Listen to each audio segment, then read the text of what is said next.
Most people become rich by spotting opportunities, pioneering new technologies, or besting opponents in negotiations. Fugger did all that, but he had an extra quality that allowed him to rise even higher: nerve. In an era when kings had unlimited power, Fugger had the nerve to stare down heads of state and ask them to pay back their loans. It was this coolness and self-assurance, along with his inexhaustible ambition, that made him not only the richest man ever, but a force of history as well. Before Fugger came along, it was illegal under church law to charge interests on loans. He also helped trigger the Reformation and likely funded Magellan's circumnavigation of the globe. His creation of a news service which gave him an information edge over his rivals and customers earned Fugger a footnote in the history of journalism. The story of Jacob Fugger is more than a tale about the richest and most influential businessman of all time. It is a story about palace intrigue, knights in battle, family tragedy and triumph, and the violent clash between the 1% and everybody else. Jacob Fugger was born the 10th of 11 children to Jacob Fugger the Elder and his wife Barbara Bessinger, daughter of Münzmeister Franz Bessinger.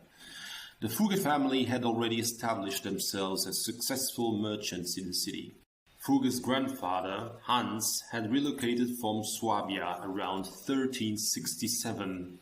He married well and rose to prominence in the City Weavers Guild.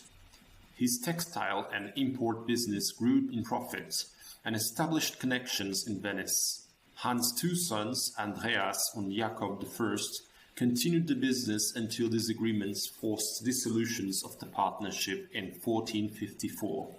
Andreas' branch of the family was known as the Fugger vom Reh, or Fugger the Doe, because of the deer of the coat of arms. It declined considerably in stature after the business declared bankruptcy in 1499. Jacob I was more prudent with his assets, and this branch was eventually granted its own crest, a shield with a lily on it that earned them the designation Fugger von der Gilden. In 1441, Jacob I married the daughter of the master of the Augsburg Mint. The third of their 7 sons was Jacob II. He and another brother, Marcus, were expected to enter the priesthood, but the death of the father in 1469, when Fugger was 10, altered this destiny. His mother took over the business until the 3 other surviving sons came of age. The trading and import firm of Ulrich Fugger and Brothers, as it became known, continued to grow, but when one of the trio died in 1473, the 14-year-old Fugger was told to abandon his plans for the priesthood and enter the family firm. He was sent to Venice, where his brothers kept a warehouse and office in the headquarters of the Fonaco dei Tedeschi, German guild, and studied bookkeeping there with a decided zeal. At the time, the practice of double-entry bookkeeping had recently been systematized, and Fugger began looking for the various family enterprises to determine whether or not they were profitable according to these new methods of listing assets and liabilities. When he completed his studies around 1485, Fugger was given control of the family business in Innsbruck, Austria. The mountain region was booming with discoveries of large stores of mineral wealth. In 87, Fugger joined a businessman from Genova in a loan made to the rich but profligate Archduke Sigismund of Tyrol. It was Fugger's first transaction with the Habsburg dynasty, whose talent for squandering its vast resources brought both its endemies and the rise of merchant empires like Fugger's. Fugger's firm lent the Archduke 23,000 florins. The collateral for the loan was a temporary mortgage on some profitable silver mines in the region, whose extracts were customarily turned over in its entirety to Sigismund. Fugger and his brothers made an even larger loan to the Archduke the next year and continued to receive the extracts for several more years. The original business of Fugger's firm, which imported raw cotton from the Mediterranean ports and carried it to Augsburg and other northern weaving centers by mule, still existed.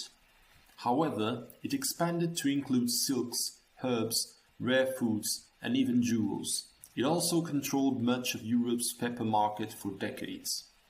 Under Fugger's savvy management, the firm ventured into copper mining in Hungary and acquired a fleet of ships that sent their wares to Antwerp ports in the Netherlands. Fugger's fortunes increased when the troubled Archduke Sigismund gave his dukedom over to another Habsburg, the Holy Roman Emperor Maximilian I. But the emperor was also a notoriously poor manager of money and soon turned to Fugger for help. The first loan was made in 1495 to repay an army that the emperor had hired to fight one of the battles in his protracted conflict with France and Italy. These and other loans were secured with concessions for mining in Silesia, now present-day South Poland and Slovakia. Here, Fugger controlled vast stores of copper and the firm enjoyed a lucrative monopoly on the metal for several years. In its day, Fugger's enterprise, centered around present-day Banska, was the world's largest mining operation. With its extensive internal courier service between ports in Italy, Augsburg, and mining districts in Eastern Europe, Fugger's firm was in ideal position to collect payments due to the Church in Rome from Germany and more remote outposts of Christianity. At the time, banking in places like Scandinavia and Poland was barely existent, and sending a financial transaction to Rome could take as long as 6 months. The Fugger's business issued letters of credit that could be carried by papal agents and exchanged from one branch office to another. This also eliminated the dangerous practice of carrying large amounts of coinage. By 1510, the two other Fugger brothers in partnership had died. Fugger took his 4 nephews, Hieronymus, Ulrich, Raimund, and Anton, into the firm, which was then renamed Jakob Fugger and Nephews. By this point, Fugger was inextricably involved in the finances of the Holy Roman Empire through a number of arrangements with Maximilian, who came to view Fugger's wealth as his own personal treasury. In return, Fugger was granted land holdings, a title of nobility, and further rights as a count. A few years later, he was forced to bribe several electors, the princely rulers of various parts of the empire, in order to ensure the succession of Maximilian's grandson, Charles V, to the throne. But with the accession of Charles as Holy Roman Emperor, a deal was struck. The bribes would be repaid to the Fugger firm through an arrangement that diverted revenues due to the Spanish crown from the 3 knightly orders in Spain as well as mining ventures in mercury and silver. These were known as the leases of Maestrazgo. A Fugger representative was installed at the Spanish court to oversee the business there. As the Fugger wealth grew, so did his list of critics. Nuremberg authorities took Fugger to court in 1520s on charges of operating a monopoly on copper. Other sharp words came from German humanist and reformer Ulrich von Hutten, a satirist and supporter of Martin Luther. Fugger was forced to hire an early version of the lobbyist public relations director in the form of Konrad Peutlinger, a lawyer, theologian and humanist. Peutlinger served as chief advisor to Fugger and drafted a number of trade laws for the Holy Roman Empire. A problem of adherence to Christian doctrine also plagued Fugger's conscience. Technically, Christians had been prohibited from charging interest, which was known as a sign of usury.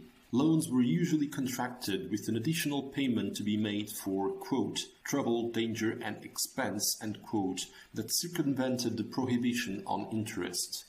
Overcharging or allowing a share in profits was another common evasion of the church law. Fugger was also a prescient executive. He launched the Fugger newsletters, considered the first business communications in history. Company correspondents from across Europe wrote of local news and developments that might affect trade and commerce. They chronicled the decline of the Habsburg fortunes and the abuses of the Spanish Inquisition. Historians view these daily briefs, usually written in Italian, the language of commerce at the time, as a forerunner of the popular press. In the last 5 years of his life, Fugger, now known as the Reiche or the Rich, came to play an increasingly important role in the conflict between church and state. The Fugger's firm role as a papal agent in Germany expanded with Pope Leo X's announcement of the sale of indulgences, the proceeds of which would be used to refurbish St. Peter's Cathedral in Rome. Indulgences were pieces of paper absolving the bearer of various sins. Johann Tetzel, a priest known as the Pardoner, began giving sermons in Germany and urged listeners to purchase their salvation and help the Church at the same time. A deal was made whereby the Fugger banks, with branches across the continent, would collect these revenues for a lucrative share. A Fugger agent who accompanied Tetzel held the key to the indulgence chest. When it was full, it was opened by an officer of the company, who then remitted the amount to the Fugger office in Leipzig, where half remained. Some buyers of these indulgences questioned their validity and brought them to Martin Luther, a theologian at the University of Wittenberg. He refused to authenticate them, which prompted Tetzel to object. In response, Luther composed his historic 95 Theses and nailed this document of dissent to the door of the Wittenberg Cathedral, an act that launched the Protestant Reformation. Luther also voiced objections to Fugger and his banking deals, and mentioned his name specifically in his 1520 tract, an open letter to the Christian nobility of the German nation concerning the reform of the Christian estate. Excommunicated in 1521, Luther was taken in by the Elector of Saxony, which caused a split in the Holy Roman Empire. The great German Renaissance painter Albrecht Dürer immortalized Fugger in a 1520 portrait that renders Fugger's taciturn personality and firm business-like attitude quite decisively.